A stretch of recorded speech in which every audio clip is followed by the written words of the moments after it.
Nah, ini kalimat yang paling terkenal dari Derrida adalah nothing outside the text. Tidak ada yang di luar teks.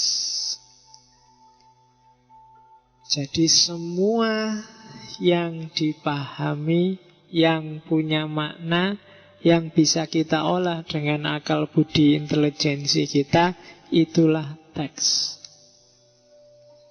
Jadi segala yang bermakna, itulah teks. Tidak harus tulisan. Tidak harus model yang ada kalimatnya, atau nggak harus buku, nggak harus pamflet. Nggak, bagi Derrida lukisan, bangunan, lembaga, ngaji ini juga sejenis teks. Segala yang punya makna, kalau dalam istilahnya Gadamer, being that can be understood is language. Segala yang bisa dipahami itu bahasa, teks.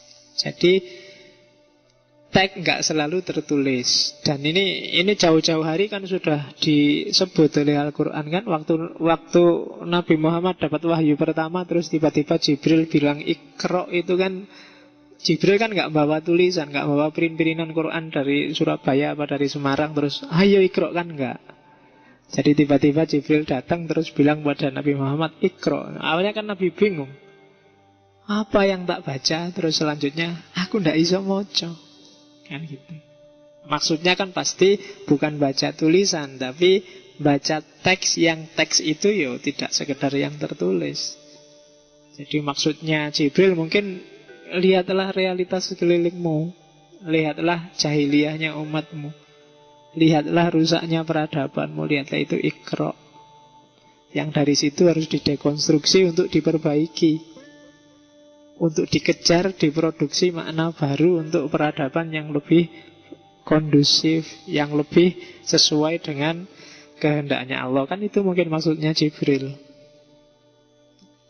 Meskipun Jibril terus tidak ngasih apa yang harus dibaca, tapi ngasih petunjuk gimana caranya membaca.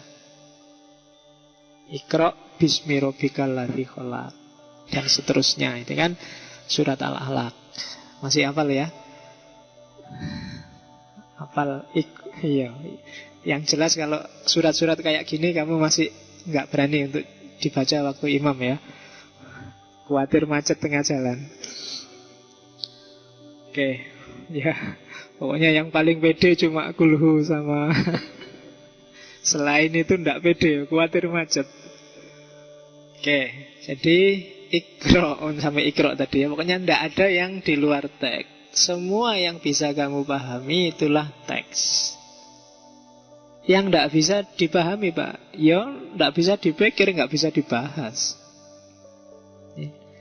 Yang belum paham itu kan nggak bisa dibahas. Kalau kamu belum ngerti ini mic misalnya, kan bingung iki opo, nggak bisa dibahas sudah. Bukan teks. Teks itu segala yang punya makna bagimu. Orang pelosok pedalaman kamu bawain smartphone, itu kan bingung juga dia, iki opo, nggak bermakna bagi dia. Bukan teks. Teks itu segala yang bermakna. Oke, ya kalau bapakmu itu loh, waktu belum kenal HP, kamu beliin HP, oh itu kan masih bingung, ngetik aja bingung, masih aneh. Nah, itu berarti maknanya tidak seperti makna yang sebenarnya yang kamu pahami. Oke, terus bahkan teks yang sama dibaca berulang-ulang, itu pun akan tetap bisa menghasilkan teks baru, produktivitas baru. Al-Quran itu sejak abad ke-6 sampai hari ini dibaca oleh mungkin ratusan juta manusia, dan sudah melahirkan banyak sekali teks-teks baru di samping Al-Quran sendiri. Dan semuanya ya di dalam teks. Jadi kalau teks itu nanti kamu sebut mode berpikirnya bayan, jadi sebenarnya tidak cuma umat Islam yang cara berpikirnya bayani, tapi semua manusia itu bayani. Kalau diasumsikan bahwa realitas ini seluruhnya adalah teks. Jadi kesalahannya bayani bukan karena bayaninya itu jelek, tapi caramu memahami realitas bayan yang terlalu kaku, terlalu sempit. Itu sebenarnya yang dikritik oleh Jabiri di trilogi Naqdul Aql al-Arabinya. Selama ini kan saya tidak tahu, gara-gara baca Jabiri kan teman-teman yang agak liberal dalam tanda petik kan agak sinis terhadap teks. Agak sinis, wah itu bayani itu Pak, mesti ngono nganggep. Padahal loh, nggak ada yang tidak bayani kalau pakai Derrida, semuanya ya teks. Salahnya bayani bukan karena dia bayani, karena metode kita selama ini memahami bayani itu univoc, ngejar kebenaran yang satu. Padahal apa ya ada kebenaran yang satu dan tunggal. Seandainya ada apa ya bisa kita jangkau. Kan problemnya di situ sebenarnya. Maka nothing outside the text. Kamu juga teks. Jadi aktivitasmu setiap hari itu sebenarnya aktivitas membaca. Membaca. Kamu lihat saya baca, kamu lihat masjid ini baca. Begitu nyampe sini, wah teman-teman sudah pada datang, itu kan juga baca. Teman-teman sudah pada datang, itu kan hasil pembacaanmu. Yang lain membacanya mungkin beda.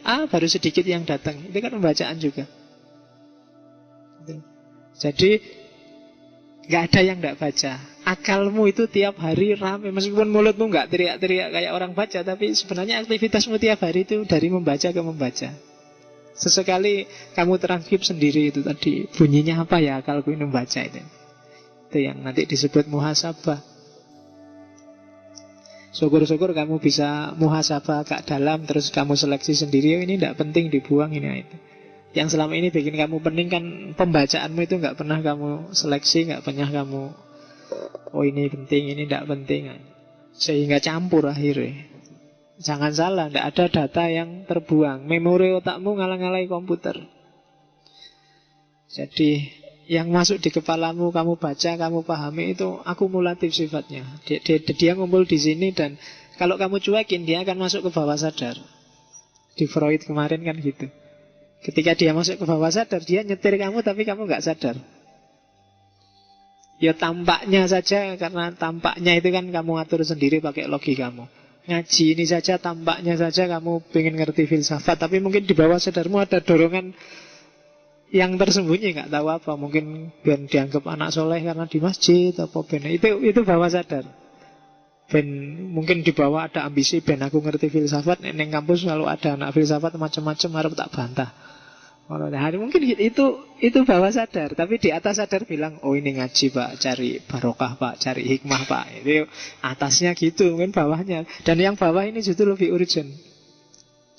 Kalau kamu galau, ndak karuan, ndak jelas ini galau karena apa sih, itu biasanya kerjaannya bawah sadar. Uang masih banyak, kuliah juga lancar-lancar aja, apa-apa beres, pacar juga ndak masalah. Kok galau ya, kok bete ya, itu ada problem bawah sadar.